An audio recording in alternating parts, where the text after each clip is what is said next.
Ladies and gentlemen, good evening. It is my hope and prayer that this video is going to find you guys in good health. Personally, I'm fine and I'm back in Kisumu. I was in Nairobi and in Kajiado, Kitengela to be precise. And I'm glad I met a few guys here and there in the streets of Nairobi and also in Kitengela. You know, every point I was taking tea, taking lunch, at least I could find one or two people saying hi to me. And I'm now back. And I really want to appreciate those who are concerned. I received overwhelming messages from people asking where I was. And one of the questions which most people are also asking that, Lee, can you just come and even do a video of like a minute or so? We just miss your voice, how you introduce your videos. So guys, I'm really grateful. I'm back. I've just arrived back, and there are two videos which I wanted to do, and I had planned to do one in Nairobi and another one in Kajiado. One of the videos I wanted to do was why Oscar Sudi shared that photo with a military chopper. You know, they had UDA or Kenya Kwanza government had their party's retreat in Naivasha. Oscar Sudi landed in that military chopper. I don't know whether it's still relevant. Let me know if that video is still relevant, so that if it's irrelevant, then we don't do it. If it's relevant, then I need to explain to you guys why Oscar Sudi shared that photo. Because remember, he was actually forced later on to delete it.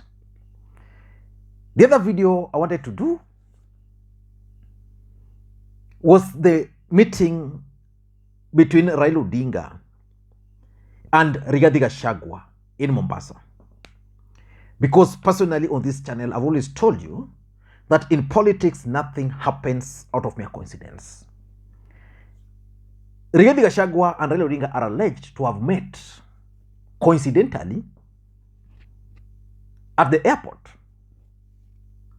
And funnily, these two gentlemen were seen two people only talking. So I don't know whether that video is still relevant or not. If it's relevant, then there are videos which are ready. I can go ahead with them. For now, I want us to look at why I strongly believe that Musalia Mudavadi is going to overshadow Rigathi Gachagua in Kenya government, in Kenya Kwanza government. Before we do that, in case you're watching this channel for the first time, please take a second or two, click that subscribe button, so that next time we produce a video like this, YouTube will automatically notify you. And to the subscribers, I want to continue thanking you guys for your continued support, because without that support, this channel cannot be where it is. Now, let us get back to the main issue, and please, if you welcome me back, just say Karibu Lee. Now, why do I strongly believe, or why do I have this feeling that Musalia Mudavadi is going to overshadow Rigathi Gachagua in Kenya Kwanza government? Because for those who follow politics, there was this photo where Mudavadi, Rigathi, Ruto and Musalia Mudavadi were walking together. Ruto and Mudavadi were on that red carpet. I think it was in Naivasha. Rigathi Gachagua was out of the carpet. And for me, that was significant.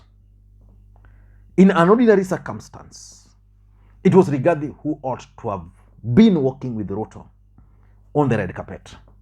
You know, some of these things, they can't just happen. Even the security would not just allow Mudavadi to be close to Ruto on a red carpet, while Rigathi Gachagua is far away from it. So for me, I have the following reasons to believe that Rigathi Gachagua is going to be overshadowed by Musalia Mudavadi in Kenya Kwanza government. The first reason why I believe so is Musalia Mudavadi's position as the Prime Cabinet Secretary. In one of my videos, I opined that William Ruto was actually clipping the powers of Rigathi Gachagua by handing Musalia Mudavadi more powers, through the office of the Prime Cabinet Secretary. You know, Rigathi Gachagua is a deputy president, and he will be allowed to chair the IBEC committee. And he will also be allocated duties by the president. You know, Uhuru decided to stop allocating duties to Ruto, and Ruto could do nothing. But for Musalia Mudavadi, as long as this office is going to be formalized through a legislation in parliament, and he will have defined roles, as long as Mudavadi will be meeting in parliament to answer questions, as long as cabinet secretaries will be reporting to Mudavadi, I can assure you, Musalia Mudavadi is going to be more powerful than Fred Matiang'i. Remember, Fred Matiang'i was only given the Ministry of Interior, and he was told to coordinate, and it was not in the constitution, it was an executive order. That executive order actually created Matiang'i, made a very powerful individual. Matiang'i was even more powerful than William Ruto. That's exactly what is going to happen to Rigathi Gachagua. Mudavadi is going to become more powerful because people like following power. As long as ministers will be reporting to him, that will be the end of story. Number two, I also tend to think that William Ruto also prefers Musalia Mudavadi to Rigathi Gachagua. You know, William Ruto was keen on winning the presidency. And the only way to win the presidency was through the mountain. And in the mountain, William Ruto had options, but his best option for the running mate was Rigathi Gachagua.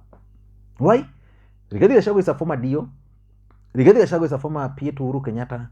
Rigathi Gachagua had the money, and Rigathi Gachagua is also an orator. So he preferred Rigathi Gachagua because Rigathi Gachagua was bringing numbers. But what about work? Now, the real time now to work.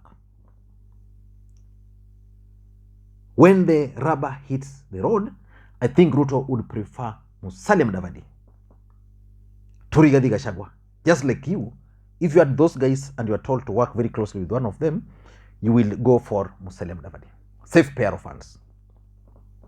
Number three, I also look at the post-2022 politics.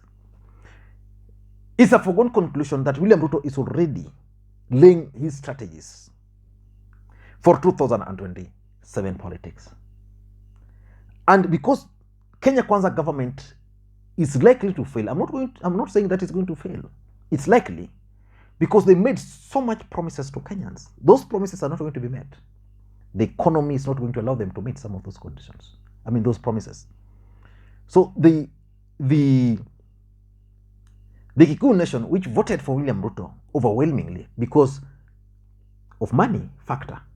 You know, they used to say that if you want to Kikuyu vote, just give them money. So it's alleged that Ruto actually bought them. And because the government is not going to achieve what they had told these people. Like, for example, reality is now dawning. And I just watched Rigathi Gachagua claiming that the cost of Funga will not come down easily. You know, they are requesting for more time. But they told the Kenyans these things it was only Raila Odinga who was delaying by petitioning their victory. So at the end of the day, Kenyans will get angry, they will be bitter, and they will be annoyed. And not only Kenyans, specifically the Kikuyu nation. And because some of their expectations will not be met, Ruto is looking elsewhere. Two regions, the coastal region and Western Kenya. Since Mudavadi comes from Western Kenya, and since Mudavadi is a potential challenger of the DP in 2027, Ruto is going to make him powerful so that he can continue dreaming of staying in that power. So that, you know, if he's mistreated, then he will definitely run. And running as a Prime Cabinet Secretary, maybe he shall have managed to change a bit of the economy, would be harmful to the DP. So the DP would want to work very closely, if you ask me, with Mudavadi, especially the Luhya and with the coastal people. Number three, in my view, and number four, in my view, I also think that Musalia Mudavadi's character will make him appeal more to Ruto than Rigathi Gachagua. You know, Rigathi Gachagua, I don't know what point Rigathi Gachagua came into the picture, but I tend to think that the friendship between Rigathi Gachagua and Ruto can actually be compared to the friendship between Ruto and Uhuru. Ruto and Uhuru shared no ideology whatsoever. That's the fact. They never. And that's why they could not work beyond 5 years. Ruto and Rigathi Gachagua, I don't think they share any ideology. What brought them together was the hatred for Uhuru. Rigathi Gachagua had the hatred towards Uhuru. Ruto also hated Uhuru. And they looked, and that hatred connected them together. Musalia Mudavadi character is different. He has worked with Ruto before. He's a known character. I mean, I don't think Musalia Mudavadi will take on Ruto publicly. Rigathi will tell Ruto off publicly if they disagree, that is. And lastly, I also tend to think that Ruto will try to elevate Rigathi Gachagua as a strategy to checkmate. I'm saying he will be able to